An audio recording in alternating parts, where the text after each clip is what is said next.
ನಡೀತಿದೆ. ಗ್ಯಾರಂಟಿಗಳಿಗೆ ಪರಿಶಿಷ್ಟರ ಹಣ ಬಳಸ್ತಾ ಇದ್ದಾರೆ, ದಲಿತರ ಹಣ ಬಳಸ್ತಾ ಇದ್ದಾರೆ ಅಂತ ನಿನ್ನೆ ಇವರು ವಿಧಾನ ಪರಿಷತ್ನಲ್ಲಿ ಇದಾಗಿದೆ ಸರ್, ಬೈಕಟ್ ಮಾಡಿದ್ದಾರೆ. 2 ಸಲ ಚರ್ಚೆ ಮುಗಿದು ಅದು ಸರ್ಕಾರ ಯಾಕೆ ಇದ್ರ ಬಗ್ಗೆ ಸ್ಪಷ್ಟನೆ ಕೊಡ್ತಾರಲ್ಲ, ಉತ್ತರ ಕೊಡ್ತಾರೆ. ಈಗ ಕೊನೆಗೆ ಸಿದ್ದರಾಮಯ್ಯ ಅವರು ಬಜೆಟ್ ಲಾಸ್ಟ್ಗೆ ಅವ್ರು ಹೇಳಿದಕ್ಕೆ ಉತ್ತರ ಕೊಡಲೇಬೇಕು. ಕಾದು ನೋಡೋಣ ಯಾವ ರೀತಿ ಹೆಂಗೆ ಕೊಡ್ತಾರೆ, ಹೆಂಗೆ ಅದು ಅವ್ರಿಗೆ ಗೊತ್ತಾ. ಫೈನಾನ್ಸ್ ಇಲಾಖೆ ಇರೋದು ಅವ್ರ ಕಡೆ. ಕಾದು ನೋಡೋಣ, ಇನ್ನೊಂದು ಮುಂದಿನ ಫ್ರೈಡೇವರೆಗೆ ಕೊಡಲೇಬೇಕಾಗ್ತೈತೆ, ಕೊಡ್ತಾರೆ. ಅದನ್ನೇ ಈಗ ಅವರೇ ಹೇಳ್ಬೇಕಲ್ಲ. ಫೈನಾನ್ಸ್ ಸಚಿವರು ಅವರು ಇಲ್ಲಿ ನಾವು ಹೇಳಿರಲ್ಲ. ಮೊನ್ನೆ ನಾವು ಒಂದು ಮೀಟಿಂಗ್ ಮಾಡಿದ್ರು, ನಮ್ಮದು ಆಗ್ಬಾರ್ದು. ನಾವು ಇಲ್ಲಿ ಮೀಟಿಂಗ್ ಮಾಡಿರಲ್ಲ ಮೊನ್ನೆ ಎಲ್ಲ ಸಚಿವರು ಕೂಡಿ. ಖಂಡಿತ ವಿರೋಧ, ಖಂಡಿತ ಅವ್ರಿಗೇನೆ ಅದು ಇರೋದು ಮೀಸಲಾಗಿರೋ ಹಣ ಅವ್ರಿಗೆ ಬಳಸಬೇಕಂತ ಎಲ್ಲರದ್ದು ಡಿಮಾಂಡ್ ಇದೆ.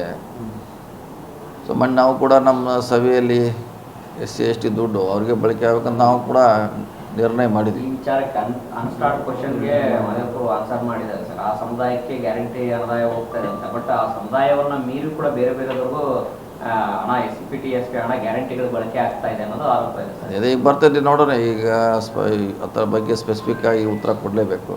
ಯಾಕೆ ಎಲ್ಲರೂ ಕೆಳಮನೆಯಲ್ಲಾಗಿದೆ, ಮೇಲ್ಮನೆಯಲ್ಲಿ ಅದ್ರ ಬಗ್ಗೆ ಆಗಿದೆ. ಮತ್ತು ಡೈಲಿ ಅದು ಸಬ್ಜೆಕ್ಟ್ ಬರ್ತಾ ಇದ್ದಾರೆ. ಯಾವುದೇ ಒಂದು ಇದ್ದರೂ ಕೂಡ ಸ್ಪೆಸಿಫಿಕ್ ಆಗಿ ಅದನ್ನು BJP ಅವರು ಹೇಳ್ತಿದ್ದಾರೆ, SC ST ದುಡ್ಡು ಅಂತ.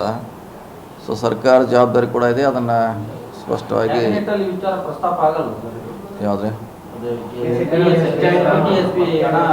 ದುರ್ಬಳಕೆ ವಿಚಾರ ನೀವು ಎಲ್ಲ ಇರ್ತೀರಲ್ಲ, ಏನು ಸಮುದಾಯ ಏನು ಕೊಡ್ತಾರೆ ಸರ್ CM ಸಂಬಂಧಪಟ್ಟಂತ ಮಿನಿಸ್ಟ್ರು?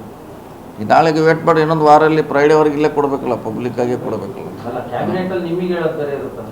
ಇಲ್ಲ, ನಮಗೇನು ಅಲ್ಲೇನು ಅಂಥದ್ದು ಹೇಳುವಂಥದ್ದು ಏನಿಲ್ಲ.